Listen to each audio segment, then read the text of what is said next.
When I think about a special occasion dinner, the first thing that comes to mind is steak and lobster. So today we're breaking out all the stops. I'm gonna show you guys how to make this delicious tomahawk ribeye with a lobster tail and a loaded baked potato.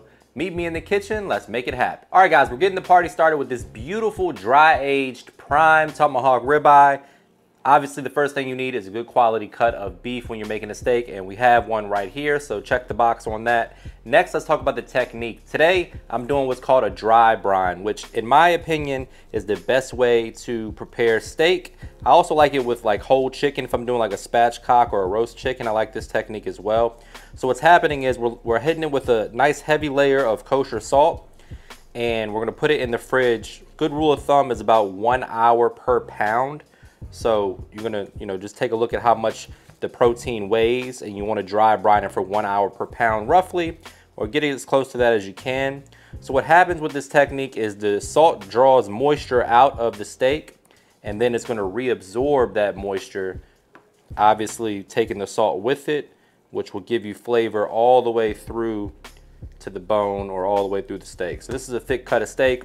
If you just season it and cook it, all you're getting is seasoning on the outside, but through osmosis and the dry brine technique, you're gonna get salt all the way through the middle of the steak. So just hit it with a nice hefty pinch or layer of salt, put it in the fridge for a couple hours, and then we'll be right back. And this episode is sponsored by PlugNGrill's Turbo E Outdoor Grill. The weather's heating up and it's time for some effortless grilling. Turbo E is a new solution for full-size outdoor grilling and cooking, featuring a carbon fiber infrared heating source and a super large cooking area. You can grill everything from burgers, hot dogs, steak kebabs, tomahawk ribeyes like today's episode. Simply plug it in, press a few buttons, and you're going to be the star of the show at your next cookout for your friends and family. It's also fully equipped with a digital control panel and an integrated food probe. It also comes with automatic power off overheat protection and flare up elimination with the special design. So if you're in the market for a new grill and you don't want to have to deal with gas or charcoal, I can't recommend this bad boy enough. You can buy your own Turbo E on Amazon or the PlugNGrill website. I've got links for you down in the description box. So just plug in and play big with the Turbo E Outdoor Grill. Enjoy effortless grilling that is easy to use anywhere. Visit the link below to learn more and enjoy electric and flameless grilling all summer long. So once the steak is dry brining, we're gonna go ahead and prep our lobster tail. For that, you need some nice sized lobster. We got this from Wegmans. They actually already pre-cut it for you, but if you don't have a spot that does that for you, then you can do it yourself. Just need some nice kitchen scissors. You would cut down the back of the lobster, stopping right before you get to the actual tail piece. And then we're gonna use our hands to kind of partially crack the tail a bit. And then we're gonna get in here and dislodge the lobster meat and pull it out, put it on top of the tail. All right, once you have your lobster tail prepped, we're gonna place it on this wire rack that's gonna make it easy to transport on and off the grill as needed. We're gonna season it up with your seafood seasoning of choice, which today is gonna be lemon bay. You can use whatever you like. You use Tony's, Creole seasoning, Old Bay, lemon pepper. This is the best of all three of those. So we're gonna go down with a light application of lemon bay seasoning. If you don't have this, you can get it from MrMakeItHappen.com, or again, just use whatever your favorite seafood seasoning is. Between this and that compound butter that we made, that's all you're gonna need for your lobster tails to be extra flavorful. And what pairs perfectly with surf and turf, in my opinion, a nice baked potato. We're gonna do that on our grill outside as well. For that, we need some aluminum foil, a little olive oil or avocado oil, whatever you got. Probably should have poked it with the holes first, but hey, sometimes you gotta do things backwards. We're gonna go ahead and put some holes in the potato. That way some steam can escape during the cooking process. Just use a nice fork for that. Oh, Jesus, a little slippery. That's why you put the oil on after. Poke some holes in the potato. And then we're gonna coat it in our olive oil or avocado oil, whatever you have at your disposal. Hit it with some salt and some AP, or just salt and pepper. Wrap it in that foil. And then it's gonna go on the grill or in the oven at about 300, 325 for about an hour or so.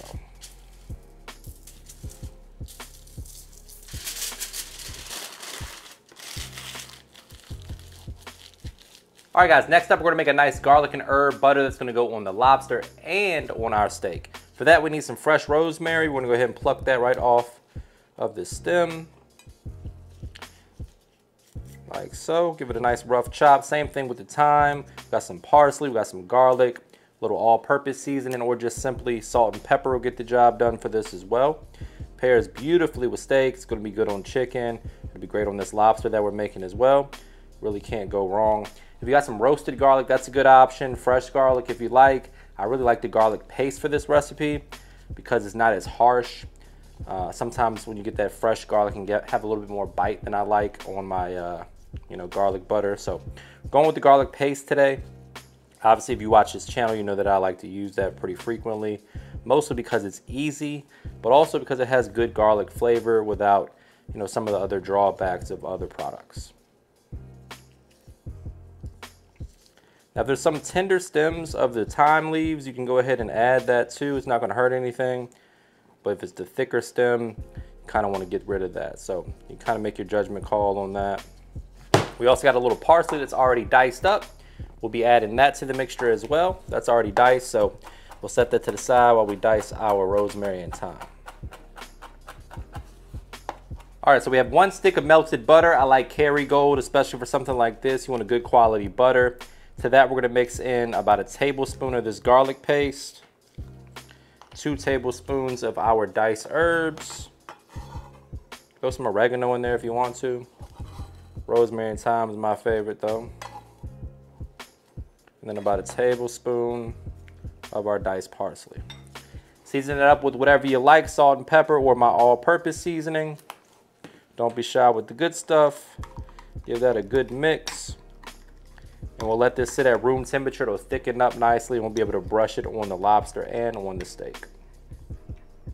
Hell, you can put it on a baked potato if you want to too. Can't go wrong. All right, guys, so after the dry brining process, you'll see that you see a little moisture pooling at the top. Most of that's been reabsorbed by the steak already. So at this point, we're gonna go ahead and season the exterior with my AP seasoning, get a little bit more flavor on there. Go ahead and apply that liberally on all sides. Now that it's seasoned to perfection, it's time to go outside and get this on our brand new Turbo E.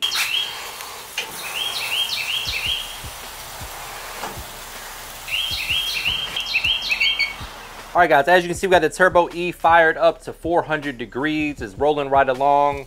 We're right where we want to be. Basically reverse searing this big tomahawk steak. Time to go ahead and flip this bad boy over, getting some beautiful color, crust, and char.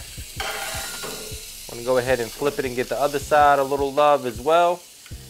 And in about 10 minutes, we'll be good to go. All right, guys, we're gonna go ahead and pull this beauty off, let it rest for about 10 minutes, hit it with that compound butter and slice it up. All right, guys, while the steak is resting, it's the perfect time to go ahead and cook that lobster. So we're gonna go ahead and place this on the grill. It's gonna be done in about 8 to 12 minutes, depending on the size of your lobster. Halfway through, we're gonna brush it with that compound butter. All right, guys, we're about halfway done with the cooking process of the lobster. We're looking for 145 degrees internal temperature. Now is the perfect time to go ahead and brush on that compound butter. That's gonna melt beautifully into the lobster. Just lay it on there thick, and it'll melt down perfectly. One thing I love about this grill, or one of the things I love about this grill, is that there's no flare-ups. So you can do things like butter basting and get all the flavor profile of the butter without having to worry about the fire flaring up on you. So that's part of the technology of this grill that I really love and enjoy. And you can kind of get in there with your butter on the lobster or steak or whatever you're cooking and baste away and don't have to worry about burning your hand. About three to 4 more minutes and we'll be good to go. All right, folks, time to prep the baked potato fresh off the grill or the oven. Either way, you can do them at about 350 to 400 for about 60 to 90 minutes or so, or until the potato is fork tender. You can also just kind of poke at it. You'll be able to tell when it's tender. We're gonna go ahead and cut it down the middle like so. And then my favorite way to do this is kind of push the sides together, fluff it up a bit. You can take a fork and kind of start the process here, mash it up a little bit. You can serve it kind of restaurant style with the foil intact. Cut ourselves a little bit of this butter. Then you can put it back in the oven for a second. Or use the torch like I'm gonna do today. Hit it with a little cheese, or a lot of cheese, depending on how you're feeling.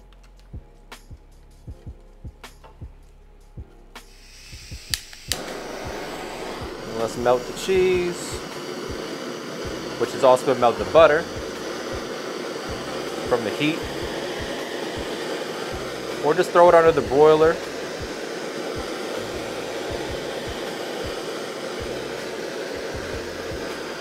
Now you got your baked potato. Hit it with a little sour cream, some more salt and pepper if you want, diced chives, nice garnish. Great baked potato to go alongside your surf and turf dinner.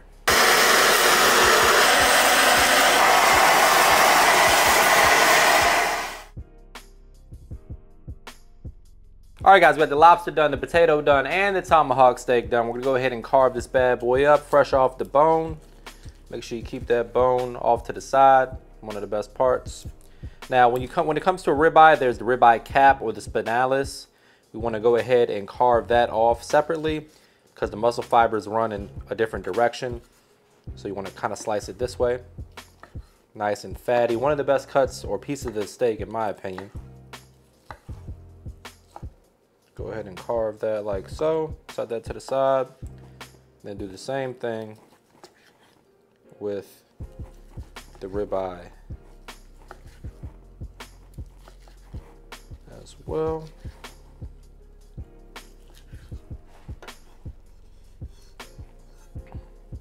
And this is the part where I say brace yourself for a trademark money shot. Say it with me, guys. Looking good. We're gonna go ahead and hit this with a little bit of that leftover butter, because why the hell not? We're here for a good time, not a long time. The only thing left to do is digging for the taste test, but before we do that, please take a quick second to subscribe to the channel. Make sure you hit that bell to enable notifications as well. All right, people, I got my knife and my fork. This lobster tail is calling my name. You can cut it right off the shell like so. Set that off to the side. We got some baked potato with that compound butter, nice and cheesy. Let's mix in the sour cream a little bit for the perfect bite.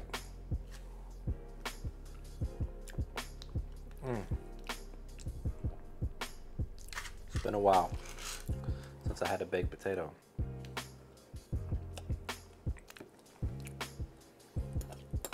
No flavor left behind.